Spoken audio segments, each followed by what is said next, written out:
Ya, emas sampai saat ini tidak bergerak terlalu banyak dan bahkan tadi malam pun terhenti di kisaran 1946. Lalu kemudian turun ke 1934 dan kali ini dia tetap bertahan di kisaran yang sama.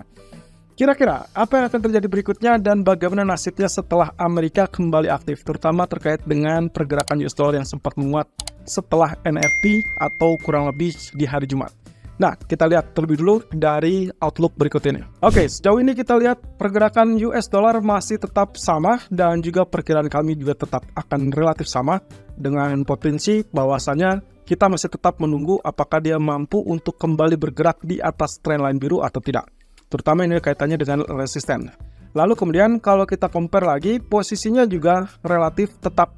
Kita memperkirakan trendline birulah yang masih tetap akan kuat. Jadi kita asumsikan inilah resisten yang cukup kuat sehingga nantinya diharapkan ini hanya sekedar pullback lalu kemudian dia bergerak atau bertahap berangsur turun. Nah, posisi ini kita juga perkirakan sebagai potensial dari rejection double top.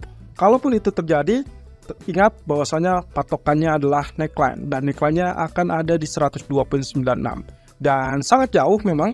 Sampai saat ini berada 104.34 dan kita belum tahu apakah ini akan cenderung memperkuat diri dalam artian kemungkinan untuk potensi rebound lanjutan atau tidak. Karena untuk minggu ini sama sekali tidak ada berita ataupun data ekonomi yang relatif signifikan sehingga kemungkinan potensinya masih tetap mengharapkan ISM Service PMI besok malam lalu kemudian juga dengan klaim pengangguran mingguan di hari Kamis. Nah, sementara itu kalau misalkan sesuai dengan perkiraan, maka kemungkinan kita juga akan melihat dampaknya adalah di grafik daily, yaitu terkait dengan candlestick kemarin, walaupun dengan range yang relatif sempit, ya mungkin kita bisa abaikan sebetulnya dengan kondisi tersebut ya. Posisinya dengan candlestick yang minim, lalu kemudian juga setelah posisi 2 candle bullish. Jadi harusnya ini adalah doji candle yang berpotensi untuk merubah arah penurunan. Nah, hal tersebut juga sama. Kondisinya adalah dia tetap berada di zona resisten. Jadi kita berharap nantinya bukan terjadi kenaikan, melainkan terjadi rejection turun. Ya, kita tinggal tunggu saja apakah dia akan tembus 105 atau justru kembali tertekan di bawah 104.00. Di sisi lain, US Treasury juga harus dipantau lebih lanjut karena kondisinya sama. Kondisi ini akan juga mempengaruhi secara keseluruhan pergerakan market. Apalagi pasar obligasi baru kembali aktif setelah kemarin libur dan Anda lihat di sini. Kondisi ini kita masih tetap mengharapkan apakah akan terjadi swing high terakhir sebelum dia akhirnya mengalami penurunan atau justru dia akan tetap mengalami kenaikan kalau misalkan dilihat per candle. Karena kalau misalkan basisnya adalah candle, maka kita melihat di sini candlestick-nya warna hijau 2 hari yang lalu sehingga kemungkinan potensi hari ini adalah harusnya dia mengalami kenaikan. Nah, cuman kita bisa berharap bahwa ini adalah sekedar pullback sebelum dia terjadi penurunan berikutnya karena kondisi dari MACD yang juga masih tetap dalam kondisi sell. Nah, terakhir kalau kita lihat dari kondisi H4-nya, posisi dari US Treasury juga relatif sama sampai saat ini tertahan dan diharapkan juga tetap tertahan tentunya ya. Jadi kemungkinan dia hanya sekedar pullback dan siap-siap untuk kembali lanjutkan tren penurunannya. Oke, dengan demikian pula kalau misalkan sesuai dengan harapan, maka kemungkinan kita akan mendapatkan hal yang cukup bagus, yaitu terkait dengan pergerakan nanti malam. US dollar kalau turun dan juga kemungkinan posisi yang akan kita harapkan adalah kenaikan untuk emas. Di grafik H1 sebetulnya tidak banyak perubahan teman-teman. Kalau teman-teman lihat di sini, arealnya masih tetap bergerak di kisaran yang sama 1935 atau bahkan 1934 terendahnya, lalu kemudian tertinggi adalah 1946 sampai 1948. Kita berharap nantinya dia akan break salah satu level, jadi saya harap teman-teman tetap menggunakan stop loss. Dan stop loss yang paling ideal adalah di bawah 61.8%, karena begitu dia tembus di bawah 1920-an atau 1925, maka kemungkinan ada kecenderungan dia menguji 1922 dan bahkan sampai dia tembus di bawah 1922, dia akan lanjut ke 1914. Tapi kalau kabar bagusnya adalah dia tertahan di atas 1927. Selama dia tetap di atas 1927, maka kita bisa berharap dia lanjutkan kenaikan. Bahkan, kalau misalkan persis dengan dugaan kita, zona buy kita adalah di 1934 sampai 36 atau bahkan 35-37, maka kita harap di sini akan terjadi pantulan tembus resisten 1948. Hanya saja, kalau misalkan kita lihat, kondisi ini akan terlihat sebagai level yang cukup menantang. Karena beberapa hari yang lalu, dia sempat mengalami penurunan juga sampai level 1932, 1934. Dan untuk daily-nya, kita masih tetap melihatnya rangkaian dari candle yang bisa dibilang ini adalah cukup meragukan ya. Kondisinya 3 candle berturut-turut, berarti apakah ini sebagai mungkin bearish trap atau tidak? Tapi yang jelas kalaupun misalkan ya, maka kita berharap ini adalah melanjutkan pola kenaikan. Jadi apa yang terjadi di sini, kondisi ini adalah sebagai posisi wait and see ataupun correction, lalu kemudian juga dikaitkan dengan trendline merah.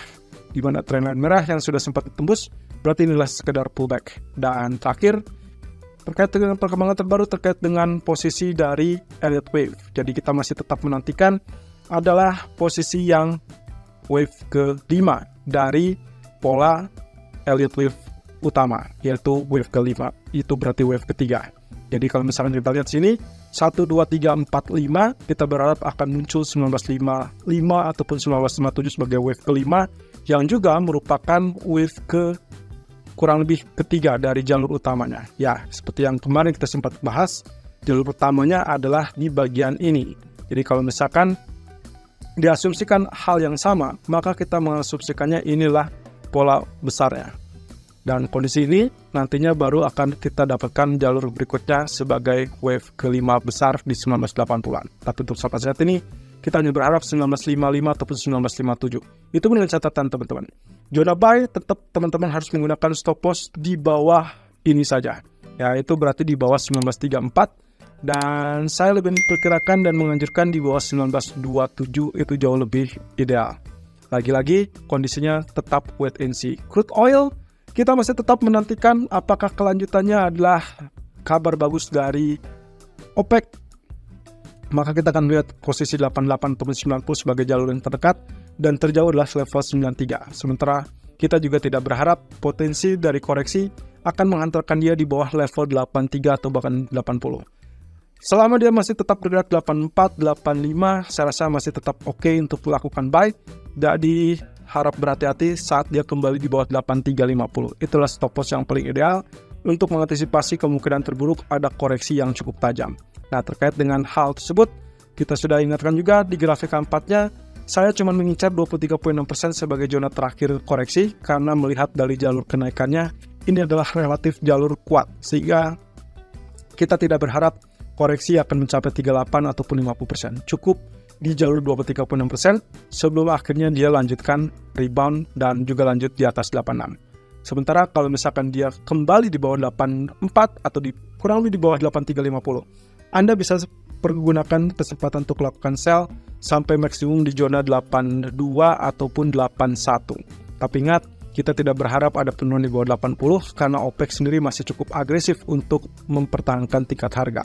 Dan kabar bagusnya adalah baik Rusia ataupun Arab Saudi kelihatannya masih tetap bersikukuh untuk mempertahankan kebijakan. Sementara dari Amerika, mereka masih tetap akan mempertahankan kebijakan batas harga untuk Rusia. Nah, terakhir dari pound sterling teman-teman, saya tetap menilai ini akan turun.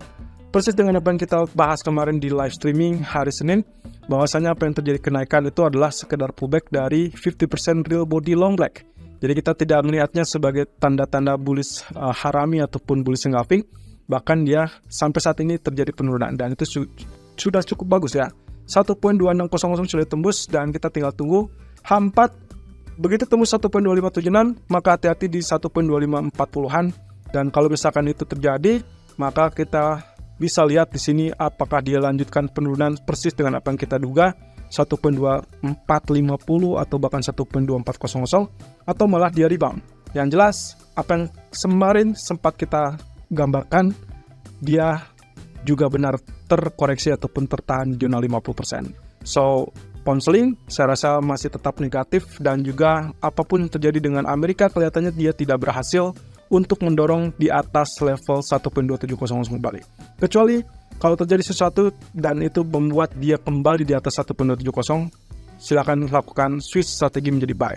Atau kalau Anda merasa yakin inilah double bottom di 1.2576, Anda boleh lakukan buy di area tersebut, lalu kemudian pasang stop loss di bawah 1.2570. Tapi lagi-lagi saya ingatkan bahwa jangan melawan arah ataupun tren. So, harap berhati-hati karena hari ini adalah hari pertama Amerika kembali aktif dan saya masih belum melihat adanya gebrakan yang cukup solid. Maka kemungkinan potensi pergerakan baru diperkirakan akan sangat volatile antara nanti malam paling cepat atau mungkin besok di hari Rabu.